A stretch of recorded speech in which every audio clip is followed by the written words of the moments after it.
Regarding the most excellent practices and vows leading to Bodhi, as made by all Tathagatas of the 3 periods of time, may I make offerings to them all and fulfill their cultivation by relying on Samantabhadra's practices in awakening to Bodhi. All Tathagatas have a senior son, who is also known as the Venerable Samantabhadra.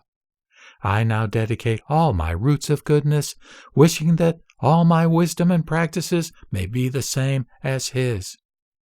May I become forever pure in body, speech, and mind, and may all my practices and gestures become so as well. Wisdom such as this is called universally worthy. May I be able to become the same as him in all respects. In order to everywhere purify the practices of Samantabhadra, as well as all the great vows of Manjushri, may I fulfill the practice of all their works without exception, and stay forever tirelessly in doing so to the end of all future kalpas. May whatever I cultivate be measureless, and may I acquire measureless meritorious qualities.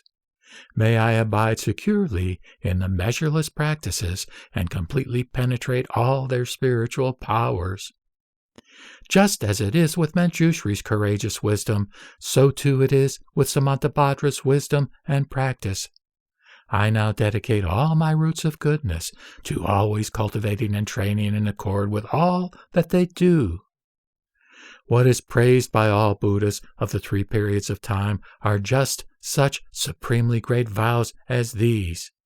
I now dedicate all my roots of goodness to acquiring these especially supreme practices of Samantabhadra. As I draw near to the end of this life, may I completely get rid of all obstacles, personally see that Buddha Amitabha, and then be able to immediately go forth to rebirth in his land of peace and bliss.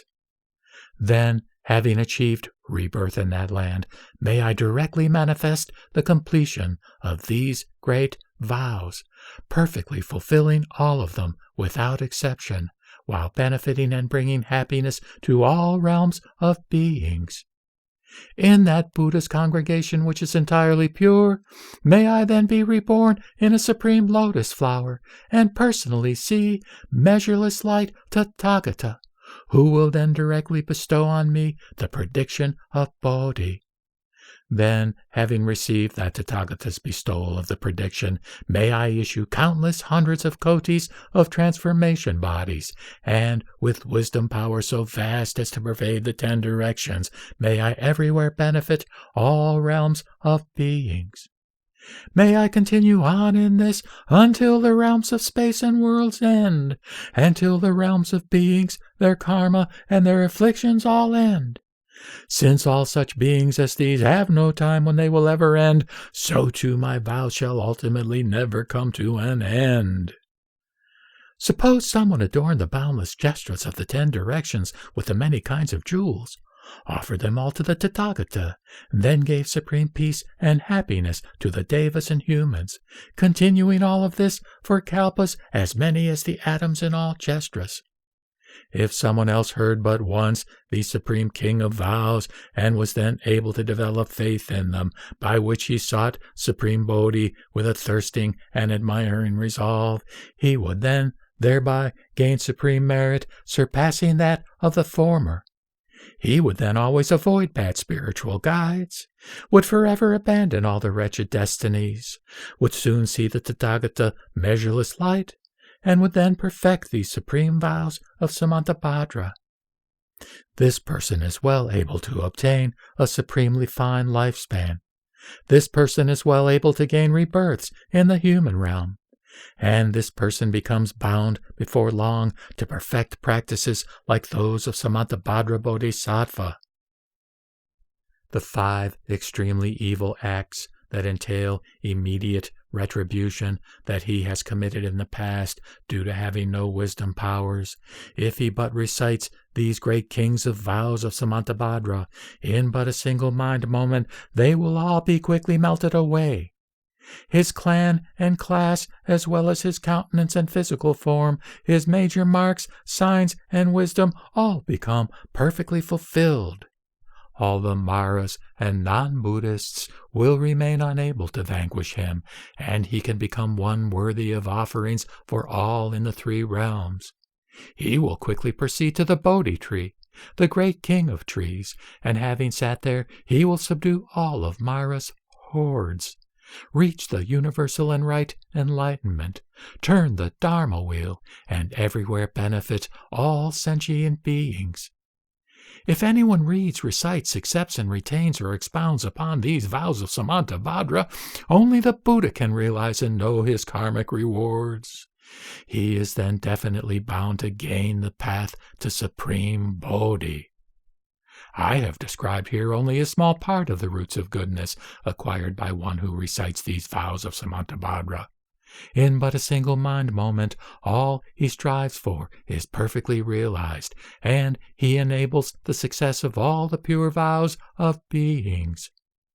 I dedicate all the boundless supreme merit gained by my practice of these especially supreme and universally worthy practices, wishing that all beings who have become sunken in the floods may swiftly go forth to the land of the Buddha of measureless light.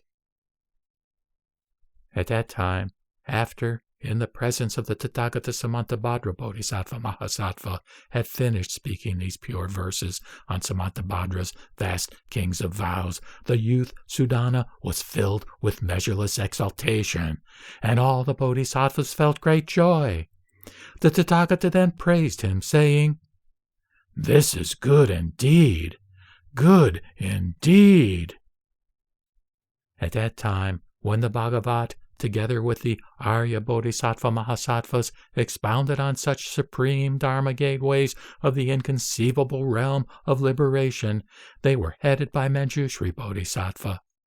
The great Bodhisattvas and the 6,000 bhikshus whose practice had become fully developed were headed by Maitreya Bodhisattva.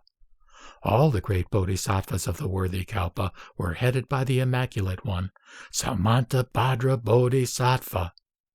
Present, too, were the great Bodhisattvas at the consecration stage, with but one more birth before Buddhahood, as well as the congregations of other Bodhisattva Mahasattvas, who, as numerous as the atoms in the ocean of all Chestras, had all come and assembled there from the many different worlds of the 10 directions.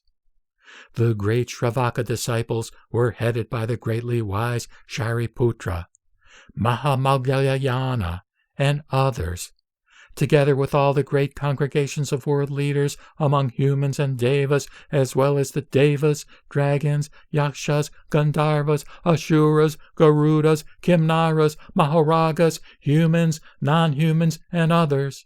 Having heard what the Buddha had proclaimed, everyone in that great assembly was filled with immense joy, accepted these teachings with faith, and upheld them in practice.